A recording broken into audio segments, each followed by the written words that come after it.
Rickshaw taxi चालकांवर मराठी सक्तीची घोषणा केल्यानंतर राज्यभरातून संमिश्र प्रतिक्रिया आपल्याला बघायला मिळत आहेत. काही रिक्षा चालकांनी मराठी शिकण्यासाठी आडेवेडे न घेता आम्ही मराठी शिकू असा पवित्रा घेतलाय, तर काही अमराठी रिक्षा टॅक्सी चालकांनी मुजोरी कायम ठेवली आहे. आता राज ठाकरेंची मनसे सुद्धा रस्त्यावर उतरली आहे. घाटकोपर मनसे शाखेचे अध्यक्ष अविनाश कदम यांनी रिक्षा चालकांमध्ये मराठी या आशयाचे पोस्टरचं वाटप सुरू केलंय. यावेळी अमराठी रिक्षा चालकांनी काय भूमिका मांडली आहे पाहूया.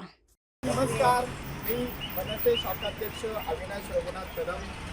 आज मी माझा प्रभाग क्रमांक 133 ऑक्टोबर पूर्व या ठिकाणी आमच्या सर्व रिक्षा चालक मालक जेवढे आमचे रहिवासी आहेत आमच्या इकडे आणि काही जण बाहेरून देखील या ठिकाणी रिक्षा चालक येतात, तर आज मी या रिक्षा स्टँडवर आल्याच्या नंतर ज्या महाराष्ट्र द्वेष्ट्यांनी या 4 तारखेला संप पुकारला आहे, ह्या महाराष्ट्र द्वेष्ट्यांना मी एवढंच सांगतो, ह्या व्हिडिओच्या माध्यमातून सांगतो की आमच्या इथे देखील आमचे उत्तर भारतीय लोक आहेत की त्यांनी स्वतः सांगितलंय की 4 तारखेच्या संपाला आमचा पाठिंबा नाही. महाराष्ट्राने आम्हाला खूप काही दिलं, आमचं घर झालं, आमची मुलं इथे शिकली, आमचं सगळं कुटुंब इथे राहतं. महाराष्ट्राला जर एवढं भरभरून आम्हाला जर दिलंय, तर आम्ही ह्या संपामध्ये सहभागी होणं म्हणजे महाराष्ट्र राज्याच्या आणि मराठी भाषेच्या विरोधात उभं राहणं आहे. आणि जसं आपण आपल्या आईला जसं आई म्हणून हाक मारतो, तसं महाराष्ट्राला ते आई म्हणूनच स्वीकारतात.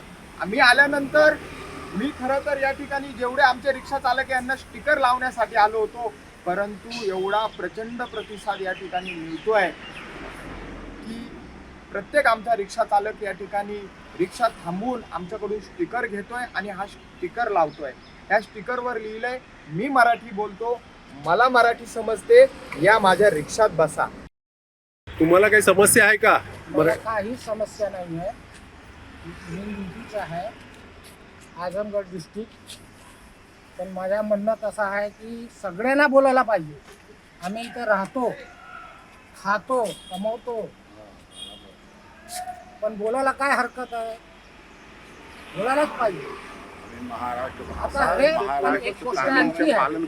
आता हे बघा, इथं आम्हाला पॅसेंजर भेटतो, मराठी पॅसेंजर भेटतो, तो पण हिंदीमध्ये बोलतो. म्हणून आमच्या हिंदी भाषे सगळ्यांना येतात. मराठी माणसा जर आपल्याला बोलला हे बाबा मला भटवाडीला जायचं, तुम्ही जाणार का? पण तो बोलत नाही, म्हणून ह्या लोकांना कमी येते. आता मी 4 वर्ष 3 वर्ष पुण्याला होतो, पण मला भरपूर मराठी येते. आता मी इथंच आहे. नाव काय पूर्ण? कमी आलं, कमी पडलं, फरक पडला ना. तुम्ही किती वर्षापासून मुंबईमध्ये आहे? आम्हाला इकडे 29 वर्ष झाली. तुम्ही मराठी चांगलं बोलता? बोलतो, पण थोडा थोडा. आता मराठी शिकणार की नाही? शिकणार. तुमचं नाव काय? माझं नाव रत्नेश सूर्यमारी पांडे आहे. कुठल्या गावचे तुम्ही?